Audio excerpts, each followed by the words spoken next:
د پخلنځي دوستانو سلامونه او ښې چارې. لومړی خو هیله لرم چې ټوله مې وبخښئ چې تقریبا 2-3 میاشتې ما د پخلنځي کې نوې ویډیو وړاندې نه کړه او نن هم د دوست په فرمایش باندې سره راغوښتې و د مڼې د مربا د جوړولو طریقه. نو زه به نن په دې ویډیو باندې شروع وکړم. د مڼې د جوړولو لپاره څه شی پکار دي. ما مڼې راخیستې دلته، خو البته د دې ټولو نه جوړوم، صرف له 4 مڼو نه یې جوړوم. د 4 مڼو لپاره ما راخیستې ده په دې ګیلاس باندې 3.5 ګیلاسه بوره او بیا هم په همدې ګیلاس باندې مې 3 ګیلاسه اوبه راخیستې دي. 3.5 ګیلاسه بوره او 3 ګیلاسه هم اوبه. دې نه علاوه چې ده هیل، لاچي او که ګلاب اوبه هم لرئ ور واچوئ هم ښه ده. لاچي مې راخیستې دي او دا هم زعفران، وطني زعفران. نو لیدونکو تاسو خپله خوښه چې زعفران ور اچوئ، د دیګي رنګ ور اچوئ، رنګ شیرین چې ورته وایي بعضو خوږو شانګي، او که یې بیخي نه ور اچوئ، دا نو تاسو پورې اړه لري. او ورسره بوره رښتیا دوستانو، بوره دلته یو ډول بوره ده چې دې ته دلته په ناروې کې سوکرین. دا سوکرین بوره چې ده دا وایي د چاغۍ مخه نیسي، یعنې سړی چاغۍ نه، او طبعا خواږه خو خطرناکه دي او سړی چاغوي او ډېر مرضونه هم پیدا کوي. خو دا سوکرین چې ده دا وایي هغه کې جذبېږي نه، اوبه کېږي. نو که دې بورې نه څوک څه خواږه ډېر خو دې نه استفاده وکړي، د ما په نظر ښه به وي. کې تاسو وینئ یو لیمو، 2 پلې مې ور اچولې دي، لیمو او ورسره هم د بوره او اوبه. دا به تر څو لږ څه ویشي، زه به تر څو مڼه ریزه کړم. ښه، تر څو چې د شربت یشي، البته ډېرې ایشېداته نه ورکوم. لومړی به مڼې پوستوو.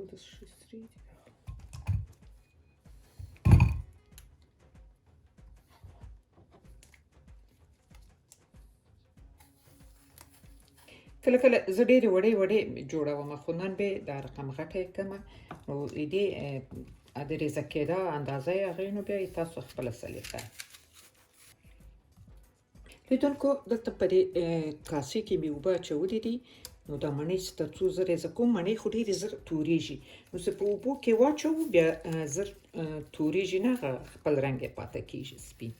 په دې شکل سره به دا 4 سره مڼې زه ریزه کړمه، بیا به تاسو ته دروښم.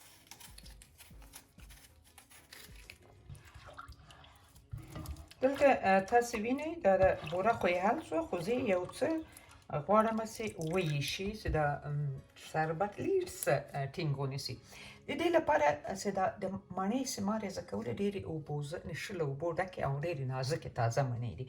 نو که چیرې د تاسې مڼې لږ څه داسې کلکې زړې مڼې وي، نو بیا کولی شئ چې دغسې اسمازې ویشي، له دغسې بوره یې حل شي، تاسې مڼې هم ور واچوئ. او یوه خبره بله وکړم چې کولی شئ تاسې لږ څه دارچیني ور واچوئ، هم بوی ښه راځي، فایده هم لري دارچیني، خو البته که خوښه وي دارچیني هم څوک ور اچوي.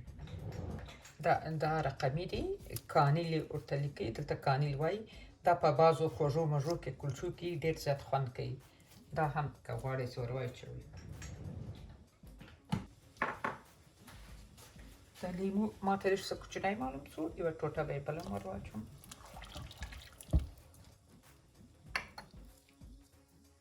زعفران به هم اوس لږ څه ور واچوم.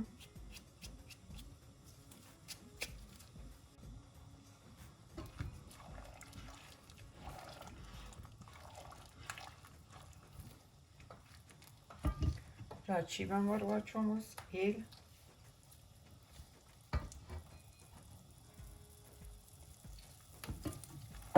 البته بادام، چهارمغز، داسې شی هم مربا ته ورولېږي، هغه نو تاسو خپله خوښه ور اچوئ. دا خو مې داسې خیشته و، دا به اوس اوبه به یې توی کړمه.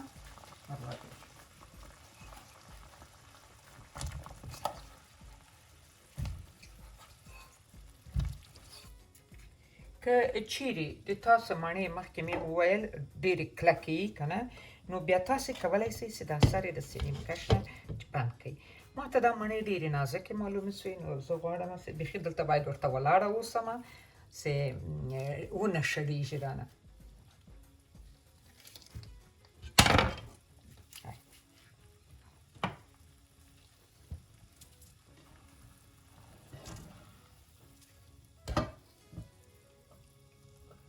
او لیمو خو طبعا خبره ده چې شربت ته ځکه د لیمو اوبه ورچو له لیمو دغسې ورچو چې هغه شربت بیا وروسته بیرته چې یخه سي وخت پې تېر سي دانه دانه بیرته بوره راونه باسي نو دې لپاره لیمو اوبه ورچي.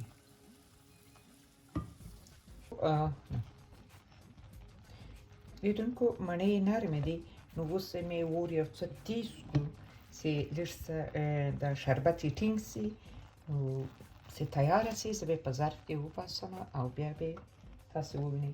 بیا هم وایم مربا ته د تاسو خپله خوښه که پکې بادام چهارمغز یعنې ورچوئ پسته لا خوندوره کېږي هغه نو تاسو خپله خوښې پورې او علاوه له زعفران او رنګ شیرین هم ور واچوئ. البته زعفران هم ډېر ښایسته رنګ لري خو که رنګ شیرین هم ور واچوئ ښه ده. او مربا کوشش وکړئ د هر ډول مربا چې جوړوئ تر پلاستیکي نه په شیشه‌ای ظرف کې مرتبان کې لا په شیشه‌ای کاسه کې لوښي کې کېږدئ. هغه مربا خوند هم هغه د ظرف نه اخلي د پلاستیک ظرف او تر ډېرو پورې ښه تازه پاتې کېږي. نو چې دا جوړه سي زه به بیا په لوښي کې وباسم تاسې به ووینئ.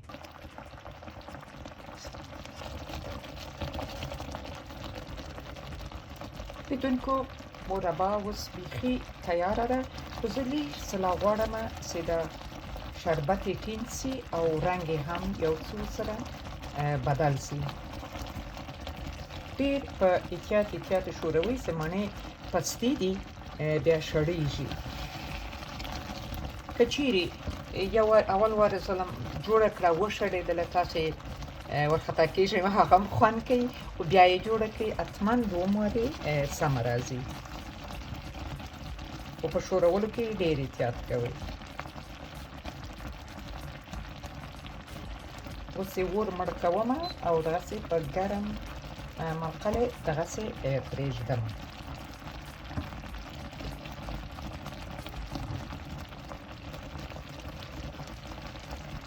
او سر یې مه پټوئ په دې چې بیا خوله کوي او هغه خوله چې وکړي هغه اوبه هم بیا د مڼو ته د مربا ته ښه نه ده پرې خرابېږي نو دغه بهتره ده چې سر یې خلاص وي.